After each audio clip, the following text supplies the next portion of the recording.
कुछ वो टाइमलाइन आप देख रहे हैं, वो जो डोनाल्ड ट्रंप ने ट्रुथ सोशल डाला और उसके बाद प्राइम मिनिस्टर मोदी ने भी रिप्लाई किया, तो ट्रेड डील डन, इस वक्त की सबसे बड़ी ब्रेकिंग न्यूज़।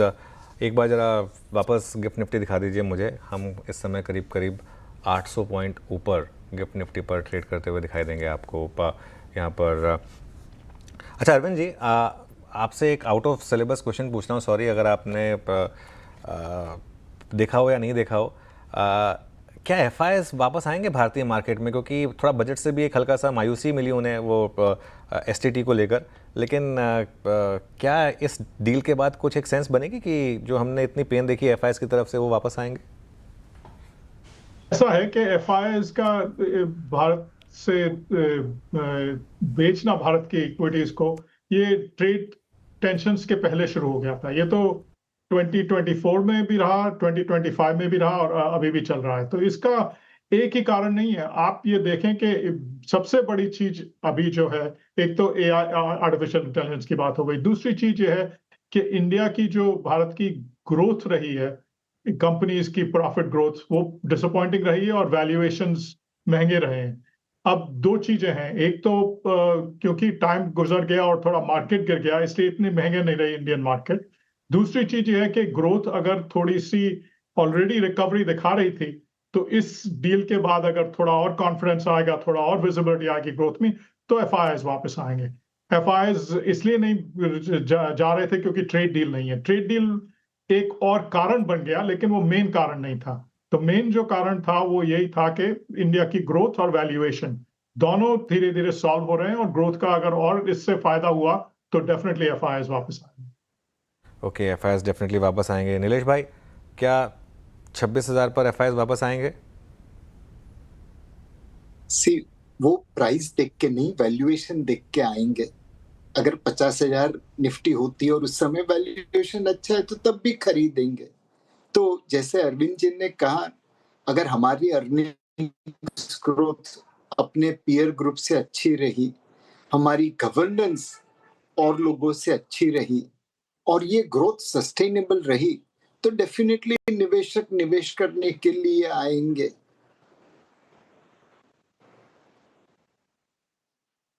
शायद नीलेश भाई का लिंक यहाँ पे थोड़ा डाउन हुआ। गुरमीत साथ में थे, तो गुरमीत अब देखिए, अब सबसे पहले तो अब कल जब अगर गिफ्ट निफ्टी में अभी ऑलमोस्ट 700 पॉइंट्स की तेजी थी और निवेशकों के मन में यही होगा कि कल बाजार तो चलेगा, लेकिन थोड़ी देर पहले जो बात हो रही थी कि बहुत सारा बाजार चलता है, निफ्टी का लेवल होता है, लेकिन पर्टिकुलर पोर्टफोलियो में काफी पेन होता है। अब इस डील के बाद कौन कौन से पोर्टफोलियो या कौन कौन से सेक्टर्स हैं जहां वो पेन थोड़ा कम होता हुआ नजर आएगा? तो जो सेक्टर सबसे ज्यादा इम्पैक्ट हुए हैं टैरिफ से, टेक्सटाइल्स है, जेम्स एंड ज्वेलरी है, एग्रीकल्चर, श्रिम्प्स हैं, केमिकल्स हैं, थोड़ा बहुत आईटी है। सिलेक्टिवली आईटी में भी जैसे कंपनीज हैं केपीआईटी, जो ऑटो टेक ज्यादा है, वहां पे मुझे लगता है कि थोड़ा ज्यादा मूवमेंट आना चाहिए, क्योंकि बहुत बीटन डाउन नेम्स हैं। बहुत जगह करेक्शन 50-60% आया है, चाहे वो केमिकल स्टॉक्स हो, चाहे वो टेक्सटाइल स्टॉक्स हो। तो मुझे लगता है वहाँ पे एक सेंटिमेंटल तेजी बनेगी। और दूसरा, हमारी ईयू के साथ भी डील हुई है, तो विद इन अ वीक अब हम दो बड़ी डील भारत के पक्ष में हुई है। तो ये ओवरऑल जो एक जिसे हम एनिमल स्पिरिट बोलते हैं, एंटरप्रेन्योरियल स्पिरिट बोलते हैं, उसको भी रिवाइव करेगा। और आगे के सीजन के लिए, सिर्फ इस स्प्रिंग सीजन के लिए नहीं, आगे के सीजन के लिए भी बहुत कंस्ट्रक्टिव होगा। और मैं कुछ हद तक देखना चाहूँगा जो हमारे डिफेंस कंपनीज हैं, क्योंकि जो पैक्ट हो रहा है, डिफेंस पैक्ट हो रहा है यूएस के साथ, ईयू के साथ हुआ है, एक्सपोर्ट अपॉर्चुनिटी बहुत बड़ी उभर के आने वाली है। और भारत ने कुछ ऐसी चीज़ें बनाई हैं, चाहे वो एयर डिफेंस सिस्टम हो, रेडार सेंसर्स हो, कम्युनिकेशन सिस्टम हो, मिसाइल्स हो, माइक्रो मिसाइल्स हो, अगर आप प्रोडक्ट वाइज जाएंगे तो जिसका एक्सपोर्ट पोटेंशियल बहुत बड़ा है। तो अभी वो ऑप्टिकली कंपनी शायद आपको महंगी लग रही होंगी, लेकिन जब एक्सपोर्ट आएगा और वो मार्जिन से और एक्सपोर्ट ऑर्डर से सरप्राइज कर सकती हैं, तो एक डिफेंस एक ऐसी जगह होगी जिसे मैं खास तौर पे नजर रखना चाहूँगा। बट कॉन्ट्रा प्ले आपको बीटन डाउन नेम्स में आएगा। आई थिंक टॉप 2-3 में शायद टेक्सटाइल, केमिकल्स और आईटी रहेगा। टेक्सटाइल, केमिकल और आईटी रहेगा। एनिमल स्पिरिट की बात की आपने नीलेश भाई, कहीं ना कहीं एनिमल स्पिरिट मिसिंग है इंडिया में, ये बात तो जो सबसे बड़े इंडिया बुल्स हैं वो भी मानेंगे। और कहीं ना कहीं एक ये तो है कि कुछ तो मिसिंग है। क्या एक नई शुरुआत हो यहाँ पर एनिमल स्पिरिट वापस लाने के लिए? सो अगेन अनुज भाई, हम 90s में जब लिबरलाइजेशन की शुरुआत की तो ओल्ड बिजनेस हाउसेस में जाते थे तो लगता था कि मातम का माहौल है।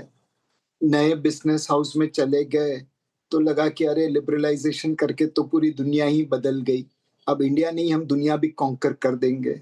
तो कई बार आप ऐसे आदमी से मिले जो पेसिमिस्ट है तो लगता है एनिमल स्पिरिट खत्म हो चुका है। स्टार्टअप के पास चले गए तो लगता है कि एनिमल स्पिरिट ही एनिमल स्पिरिट है। तो एक इतने बड़े देश में कुछ लोग पेसिमिस्ट होंगे, कुछ लोग ऑप्टिमिस्ट होंगे, पर अपनी गाड़ी तो चल रही है। हाँ, प्राइवेट एंटरप्रेन्योर्स को अगर निवेश के लिए उत्सुक करना है तो ईज ऑफ डूइंग बिजनेस बढ़ाना पड़ेगा। जन विश्वास 1 और जन विश्वास 2 बिल में पहल चालू की है, बट उसे मंजिल तक पहुंचाना पड़ेगा। दूसरी बात, जो एक ईज ऑफ लिविंग है उसके ऊपर भी ध्यान देना पड़ेगा अनुज भाई। आज हमारे शहरों में पोल्यूशन ज्यादा है, ट्रैफिक की समस्या है। शहरों के बाहर बहुत अच्छा काम हुआ है इंफ्रास्ट्रक्चर में, बट शहर के अंदर अर्बन इंफ्रास्ट्रक्चर उतना डेवलप नहीं हुआ। तो ईज ऑफ डूइंग बिजनेस और ईज ऑफ लिविंग कर दे तो डेफिनेटली एनिमल स्पिरिट अपने आप आ जाएगा। लक्ष्मण जी के पास कुछ और डेटा है, उनके पास चलते हैं। लक्ष्मण जी बताइए।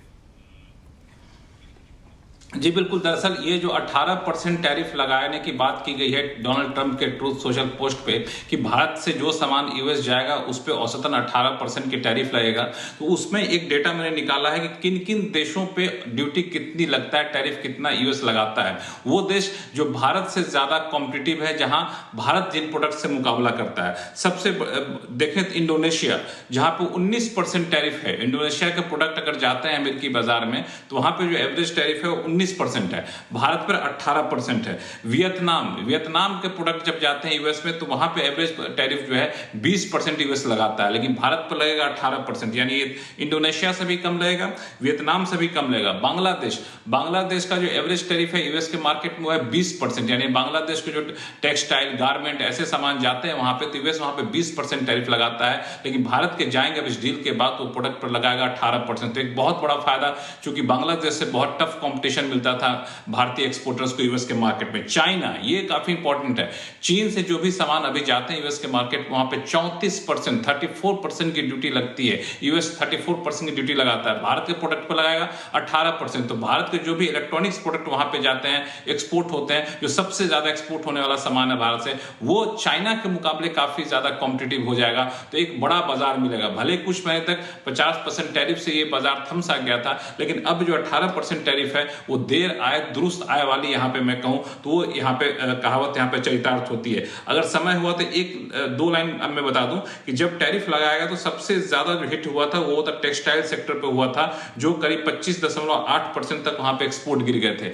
तो जो सबसे ज्यादा गिरे थे वहां पे उसी तेजी में बढ़ोतरी की उम्मीद यहाँ पे जताई जा रही है।